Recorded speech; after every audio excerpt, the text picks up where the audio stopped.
What's up, everybody? Welcome to the 110 Football Show. I'm Vince LaRosa, and with... Where's Connor? Uncle Jay, where's Connor?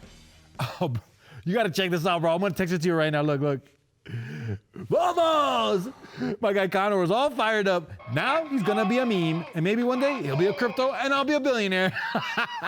Vamos! Right. Very funny, Jay, but this is serious business. The show has started. There's no Connor. Bro, I don't know where this fool is. Go check his dressing room. Vamos! Oh, thank God. Have you seen Connor? Yep. Is he in his dressing room? Nope, he's really still upset about the loss against Galaxy. But check this out. Ah! And another thing, enjoy it while it lasts, Galaxy fans, okay? Because when King Carlos returns, we're going to kick the living. Who's that? Yo, Connor, where you at, bro? We're trying to shoot the show. What do you mean? What do you mean, what do I mean? Look, dude, I know you're upset about the whole Galaxy thing, but, bro, you got to put it in the past. Dude, we're going to smash him next time, I promise, bro. Oh, by the way, did you see the meme I made of you? See what meme? Look, check it. Yeah, check it out, bro. Check it out, look. Vamos! You're internet famous now, dog. Son of a...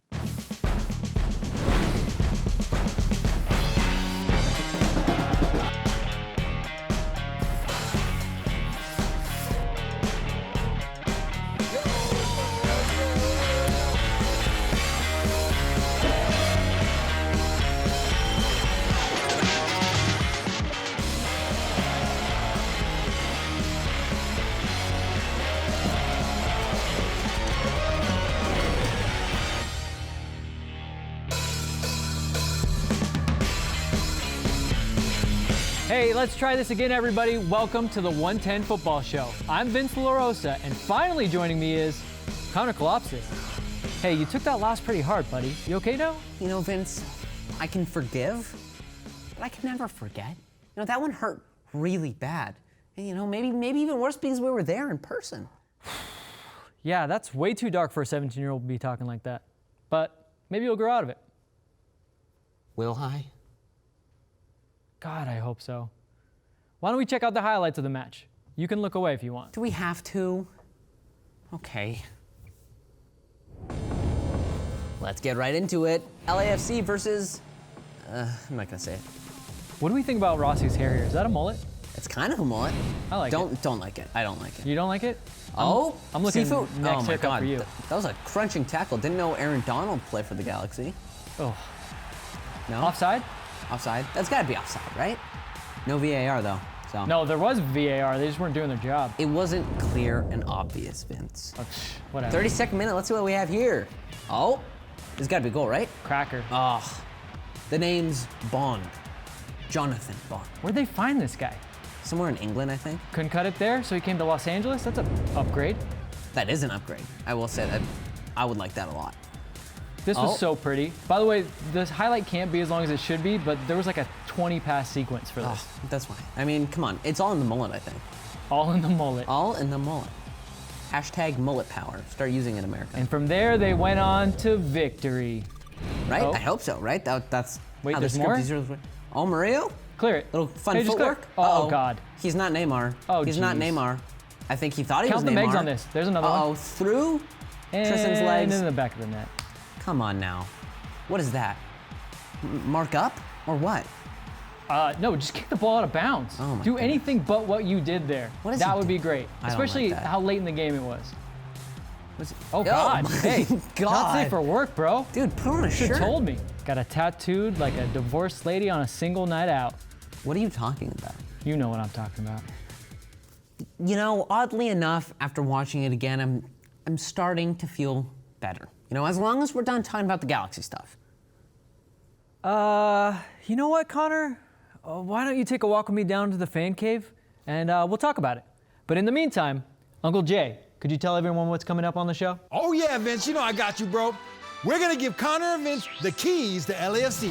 Not literally. I can feel Bob Bradley's heart attack from here. Chill, Bob, as they play 110 Football Manager mode. Then, we're finally turning the page on El Tráfico to something positive, bro. Fantasy fans, it's your chance to win prizes as the guys share their players to watch for the big match in Seattle. But first, shots fired. Connor is in for a verbal smackdown as my boy Vince explains why LAFC's use of two formations against the Galaxy was its downfall in Turning Point. If we're at the touchscreen, I know it means we're doing analysis, which means we're talking about the Galaxy. Vince, I thought we were done talking about these guys. 3 letters for you, Connor. RBT. Rivalry Behavior Therapy. You remember? What? Plus, it's better to face your fears, buddy. Boop. Okay, Vince, fine. All right, okay, what are we talking about this week on Turning Point? That's good. That was strong. What is this week's Turning Point, Vince? This week's Turning Point is about formations. Guys, you love formations. Everyone seems to love formations in soccer, and here's the 3-5-2. 3-5-2, that was like a bombshell when it came out on broadcast. Why was that, Vince? I mean, really only because LAFC plays a 4-3-3 almost exclusively. Oh. But if you know about LAFC, you know that formation shouldn't really matter that much because the principles stay the same. So when we take a look at this play, I'll give you an idea here. In Cheeky Palacios, this is in a 3-5-2. Could he be deeper already? Yes.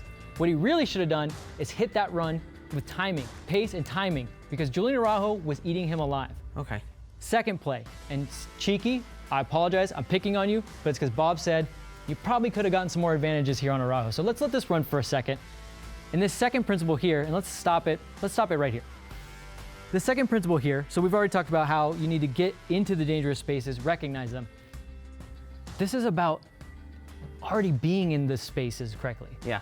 You don't want to be in the same channel as your teammate. Why? It makes it easy to cover you. Realistically, Araujo knows he can cover both those guys just by where he's standing. Because watch, when we run it, the Galaxy just kind of stand pat. They're up a goal. They don't need to press the issue here. And LAFC has to play into a congested area. But do you think that lack of positional awareness is due to the formation change? I do. If Cheeky knows that there's guys across pinning those guys, maybe he can make a different run. Maybe he can come inside. And look, second half, Bob knew that also. I see Marco Farfan right there. It's back to the 4-3-3. Unfortunately, Cheeky had to come out of the game. Just wasn't doing it for Bob in the principles. Again, it wasn't the formation, it's the principles. So let's take a look here, and let's take a look at how Marco changed that around, how the formation changed that for them. Okay. So he's already high and wide here, and he attacks Araujo right away. Bob's gonna like that. Let's stop it right here. So he attacks him right away.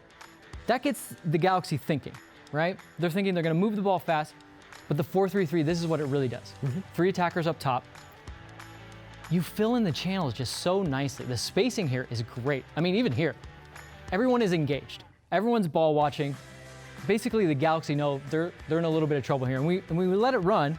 Marco makes that little run that allows Diego to know, if I can beat this man, there's no one else that's gonna mark me because those guys are pinned. And there you go. It's a goal. It's 1-1. Should have been smooth sailing from there. I mean, familiarity breeds confidence. Yeah, and it makes great formations. I mean, knowing where guys are and knowing where the spaces are, you can just be that little bit quicker. And for LAFC, timing and being that little bit quicker is the difference between scoring and just kind of bogging down the play. Well, Vince, thank you so much. I'll admit that, I feel kind of better after talking it out. So again, thank you so much. But now, I really want to look to the future, but not here. Maybe by the chairs. So Ben, could you play some like standing to sitting music while we make our way to the chairs? Ooh. This is my jam. I like that. This is fun. We should do this more often. Yeah. I mean, we could just turn this into a dance party, but we should probably sit. That was oddly satisfying. Oh yeah. Now, like any self-respecting soccer fan and FIFA aficionado, Vince and I, fancy ourselves to be, managers in waiting, or at the very least, like e-managers. Vince, did I ever tell you about that time that I took Coventry City to the Prem in Football Manager? Like 4 or 5 times a week.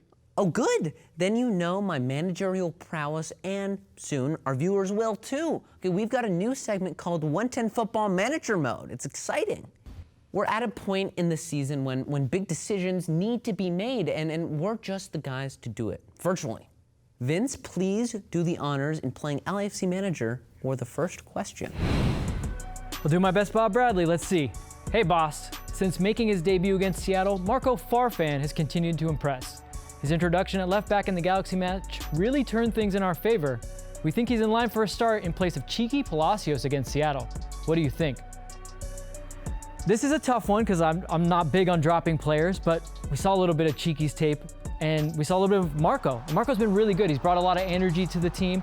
But not only that, players need to know that you can win a spot, but you can just as easily lose a spot. So maybe this is a time in the season where you teach Cheeky a little bit of a lesson. And I like Marco's energy. I like the early crosses. I feel good about him starting this match in Seattle. Wow, that's a good point. Okay, my turn.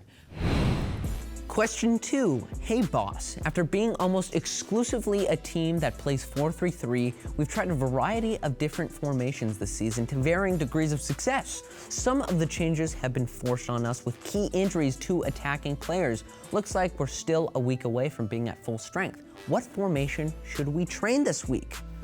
This is a tough question, Vince. You know, but if Turning Point has taught me anything, is that don't switch up the formation. Yes, on paper, principles should stay the same, and the way you play should stay the same, no matter what the formation is. Sometimes the formation change just confuses the players. So just based off of that, I say don't change the formation. This team has been around for 4 years, and in almost its entire existence, it's played a 4-3-3. These players are familiar, comfortable playing this 4-3-3, and although the overall ability of the squad might not be as high because those key attacking players are gone, like I said, the players are comfortable, and when the players are comfortable, they can win those games. Connor, I am touched that you actually learned something. Well, thank you for teaching me something this week. Anyway, nice job, Vince, and no doubt we wouldn't need to revert to our save with those answers. Okay, you think Bao would agree? Absolutely not. All right then, on that note, let's turn our full attention to Seattle this weekend. It was only a few weeks ago, but let's revisit how things went last time against the Sounders. This is a proper rivalry. May not be a very old one, but it's a meaningful one.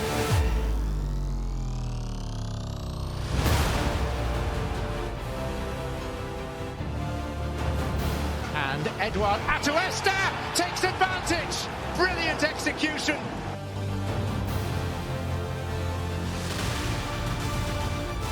And here's Brad Smith, and Brad Smith uses his head to record his first ever goal for Seattle. It ends all square at one apiece.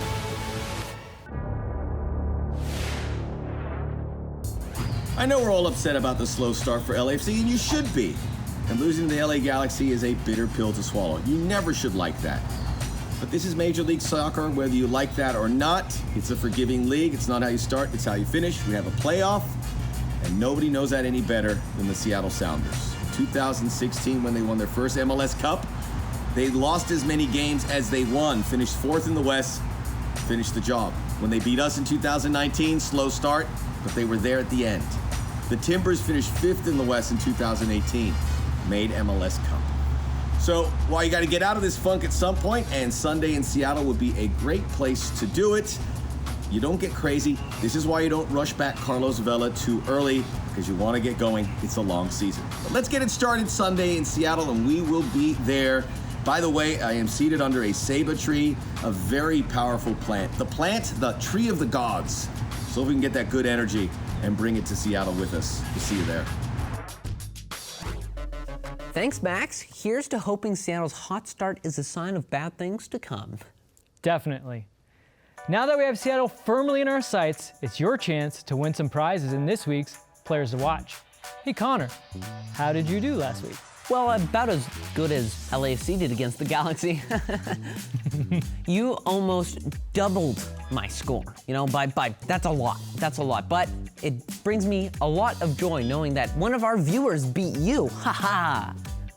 Congrats to @Bank121 with Chicharito and Rossi as their picks. They had the top score last week, beating everyone, including Vince, with a score of 17 points. Check your DMs and we'll get you some 110 football swag. Thanks for playing.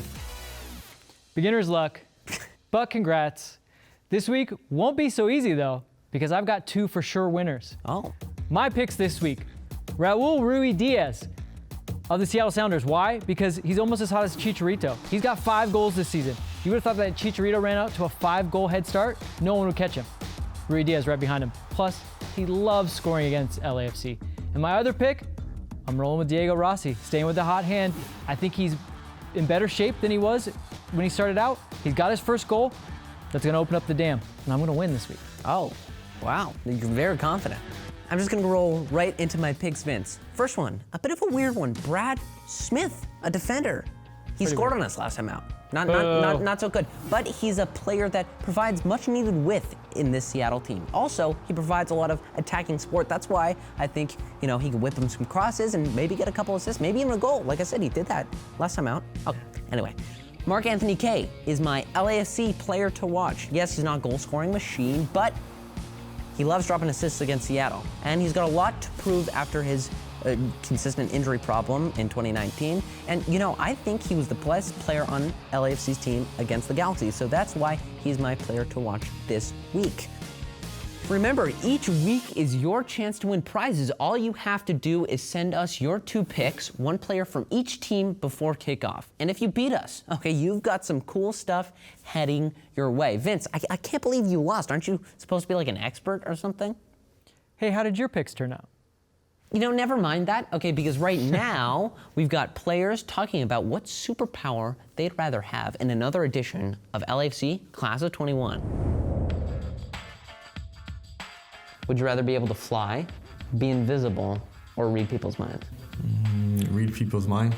Yeah, as a forward, you would always tell where the goalie's going. Yeah, exactly. Fly. I don't want to read people's minds sometimes. I could help you playing FIFA. It could, but what if you're just with someone and what if they're just no. Fair. Now read people's mind. You have the power. Yeah. You can fly whatever, as much as you want. But if you read people's mind. Invisible. Yeah. Yeah. You get up to a lot of mischief. Yeah. Fly. Fly? Why is that? Nobody else can fly. Read minds. Why is that? I want to be able to read everyone's mind to see what they're thinking, or let's see if they have something to say about me. Fly. The answer is fly, Vince. And anyone who said be invisible should not be trusted. What superpower would you pick? Ooh. Curl the ball like Carlos Vela? Not one of the choices, but good answer. Vince, just gotta let you know, I will not be going to Seattle, but when you do... But I'll be there. Yeah, your boy Uncle Jay is going, and guess what? I got the homie Riley. He's a Seattle cultural correspondent, and he's gonna tell us all about Seattle. Look, Uncle Jay, I'm not going to Seattle with just some rando that you got from Craigslist. Oh, I'm not just a random, man. I live with an orca pod outside San Juan Island. I have a Screaming Trees cover band that plays at the Sea Monster Lounge every Friday. And I actually helped name Microsoft. Actually, it was gonna be called Micro Hard, but I told Bill Gates it was way too aggressive. This bro is a Seattle legend, dude. I mean, why wouldn't he want to be our tour guide, bro? Yeah. Right? Sure. Actually, Vince, go sit over there, bro. You're in my chair anyway. Is there even Riley, security give in him this the whole place thing, anymore? bro. Give him the speech, bro. Well, have you ever been to Seattle? Because I've always wanted to check out the Space Needle, which is really cool. Don't get me wrong, there's lots of space and needles in Seattle. But if you really want to check out Seattle culture, you're gonna want to check out Jeremy Spoken. This grunge rock theme park is located underneath the National Hacky Sack Museum. It's guarded by a giant AI that looks like Macklemore. The password is, "You've got mail." Okay, once in there, it's got everything. Serial killer themed pinball, a guy that looks like the Fremont Troll, rain. Rain? You can't be serious. Oh, I'm serious as a heart attack. Check it out. Look, Riley, I've been to Seattle a couple times, so I know what I'm talking about here. Maybe we go camping at Mount Rainier, have a couple craft beers on Pine Street. I mean, do you have anything like that? Sorry, I just fell asleep. Look, if you guys really want to get into the underground of the Seattle scene, okay, you're going to want to check out, you're the next contestant on The Price is Right! Connor, this is ridiculous. Just let him finish. This late night hotspot, okay, is located inside one of Russell Wilson's bathrooms. It's a half bath, half nightclub. Once you pull back the shower curtain, there's an elevator that takes you to a VIP. Once in there, it's got everything. It's got skaters wearing Birkenstocks. It's got coffee pong with Microsoft co-founder Paul Allen and more rain. Bro, I love coffee pong. It's like one of my favorite games. Paul Allen? Seriously? You don't believe me? That all sounds great, Riley, but what if you're traveling with like a special someone? Well, Connor, I'm more of a sexual vagabond. I just haven't found my unicorn yet. Call me Melinda. Melinda? Okay, all right, Riley. Great job. Thanks for Yeah, don't mention it, man. Killed it, bro. Yeah. Bro, I can't believe how much more excited I am for Seattle now. I mean, after I take care of Cheyenne, I'm gonna go to all those spots, dude. Hell yeah. Take care of Cheyenne. Okay, you know what? Thank you so much, Riley, for all the awesome tips. And Vince, I'm expecting some pretty awesome photos from your trip. No 110 football show is complete without Eli ranting about stuff that no one really asked for, but you know everyone needs to hear. Eli breaks down numerology of a squad build in this week's Lesser is More. Maradona, Baggio, Messi, Pele, Bela, Ladero, Pozuelo, Reynoso. Oh, hello. I was expecting you. Don't mind me. I was just counting to 10 in, well, tens. As you know, numerology is a sacred thing in soccer. Ones are always goalkeepers, 2 to 5s, usually defenders. Number 6, a defensive midfielder, you know, a hard-nosed lad. 7s and 11s, wingers that are great dribblers. Number 9s, your striker, your goal-scoring machine. And then you got 10s, who are, well, 10s, the magician on the field. Usually the team's most creative player, and historically, the team's most talented player. Okay, is everyone caught up? Now wake up! The meta in MLS is to use one of your 3 designated player spots and a star number 10, either from Argentina, Spain, or in LAFC's case, Mexico. I won't be biased. Look at FC Cincinnati. Yes, they were bottom feeders 2 seasons in a row, and you know what they didn't have? A 10. And they got one this offseason, Luciano Acosta. And Acosta won't be feeding from any other position than, not bottom? The Whitecaps are garbage, and literally the one thing they don't have is a number 10, and they still have an open DP spot. I don't get how these teams have not gotten the memo. It's not just Carlos Vela with LAFC winning the supporter field. It's also Lucas Elarayon with Columbus, Nico Ladero with Seattle, and even Miguel Almiron when he was with Atlanta. Soccer is a language of numbers, and you need to have all of them for your team to maneuver fluently. No number 10, no shield or cup. Oh, cool. Cup of noodles. There you have it, ladies and gentlemen. If you learned anything from this show, it's that Eli Lesser, college student, can count to 10. Well, that's our show. Don't forget to join me and special guest Max Bredos live from Seattle for LAFC Away Days on the LAFC app. And, dude, are you still on that thing? Well, yes. We talked about this. No screens during the show. But I found it like another sick burn to like roast a Galaxy fan, okay? Okay, you just finished the show.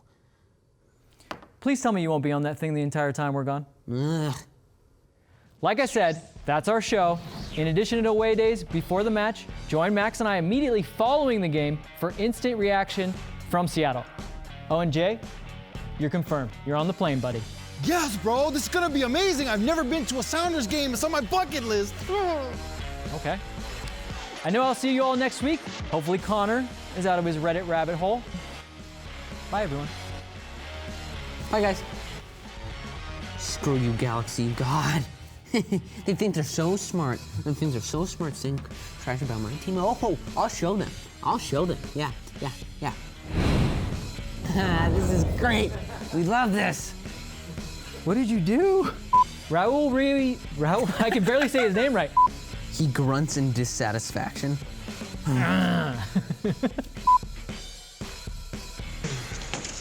Without another edition of Eli. I'm gonna do that again. And I wanted some epic photos. Why are you telling me? From your trip. Wow. Hey, homie, are you a fan of 110 Football Show? Well, if you are, let us know. Hit that like and subscribe.